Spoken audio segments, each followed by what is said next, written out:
Այսօր կփորձարկենք ինքնաեփվող լապշա։ Լապշան պատրաստելու համար մեզ անհրաժեշտ է, ինչպես հասկանում ենք, 15 րոպե եւ չինարենի իմացություն։ Այստեղ sense լիքը պակետիկներ ունենք, որոնք բացարձակ չեմ հասկանում ինչի համար է։ Լապշան ասա։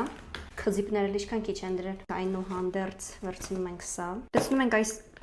շան կերը, դցնում ենք սա։ Այսինչո։ Հետո լցնում ենք սա։ Հեսա հետ կտամ, ես ինչ վատ հոտ էրա գալիս։ Սրանք sense չիպսեր է։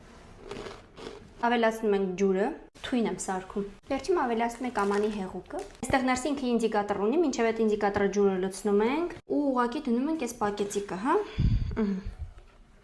Վրան էլ դնում ենք մեր խարչոն։ Պրոստը փակում եմ վերանում։ Մեր եղբայրը մեզ հավաստիացնում որ 15 րոպեից ուտելու ենք տաք սուպ։ Սպասենք։ Մեջից գոլորշի է դուրս գալիս, ոնց որ սկսեց էփել։ Ու ողեցա։ Պաժարի սիգնալիզացիաներ։ Տունը պաժար եմ տալու հեսա։ Մաման էլ ինձ պաժար տա։ Քանի որ վիդեոն երկար ստացվեց, եկեք գնանք մաս 2-ում կփորձարկենք, հա։